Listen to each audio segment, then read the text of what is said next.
Hello everyone! So, this is Edmond Mindaros channel, isang content creator at gumagawa ng mga tutorials katulad ng laptop, PC troubleshootings, mobile device troubleshootings at marami pang ibang klaseng tutorials na sinishare ko dito sa aking channel. At sa video ito ay pag-uusapan natin at igagay ko kayo on how to view and check payments, subscriptions on your Google account. Nagkakaroon ka ba dito ng deductions ang laman ng e-wallet mo? Kung saan may nakalink or may subscriptions ka nang hindi mo alam, gusto mo itong i-check or mag-add subscriptions gamit lang yung ating Android mobile phone, then stay tuned ka lang at start na natin. So dito kasi ay may dalawang options na pwede natin i-view or i-check yung ating payment subscriptions ng ating Google account. So uunahin muna natin doon lang sa ating Google account. And next step, kailangan mo lang i-open dito yung ating Gmail app and click mo lang.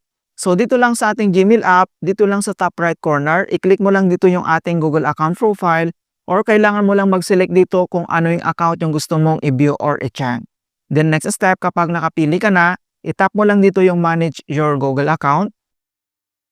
So dito lang sa ating manage your Google account, dito lang sa ating Google account profile, kailangan mo lang mag-scroll down and then kailangan mo lang i-tap dito yung payments and subscriptions. Ito yung purchases, account storage, or payment method. I-click mo lang yan. And then, dito na tayo sa Google account and payments and subscriptions. Unang-una, makikita mo dito yung mga payment methods na ginamit mo sa pag-subscribe. So, mayroon naman ditong ShopeePay, Maya, or yung GCash, or other third-party applications. Makikita mo dito kapag nakapag-add ka dito ng payment methods or nakalink ka sa other third-party apps na ginamit natin dito sa pag-subscribe. And pwedeng-pwede ka naman dito mag-add ng payment method. Itap mo lang dito yung add payment method na button dito niya. Then next, kung paano ba natin i-check or view yung ating payment subscriptions, kailangan mo ulit mag-scroll down.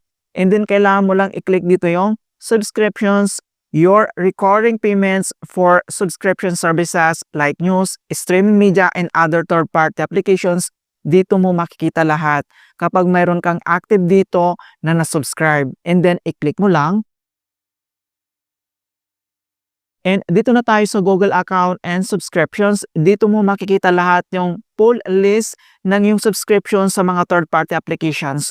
So since nagkaroon tayo dito ng subscription sa isang security third-party applications, nandito yung kanyang details. So pwedeng-pwede ka naman ditong mag-unsubscribe.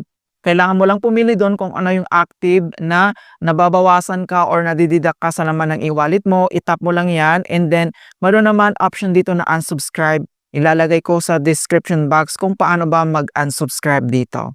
Alright, so makita mo lahat dito yung list ng subscriptions mo. And then, second method na pwede natin gawin, so back lang tayo. So gagawin natin dito or i-check natin dun lang sa ating Google Play Store account. So i-open lang natin dito yung ating Google Play Store.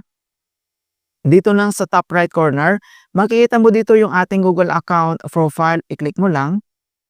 And then, kailangan mo lang i-select dito yung payments and subscriptions, i-click mo lang. Then dito sa payments and subscriptions, makikita mo kaagad dito yung other options like payments methods, purchases, verifications, and then next, kailangan mo lang i-select dito yung subscriptions. And then, dito mo na ulit makikita kung mayroon kang active na subscriptions ng ating Google account katulad ng paggamit natin sa Google Play Store. So subscriptions, Discover subscriptions, nandito lahat, makikita mo yung listahan dito. Kung mayroon kang active dito at gusto mo itong i-unsubscribe, pwedeng-pwede naman.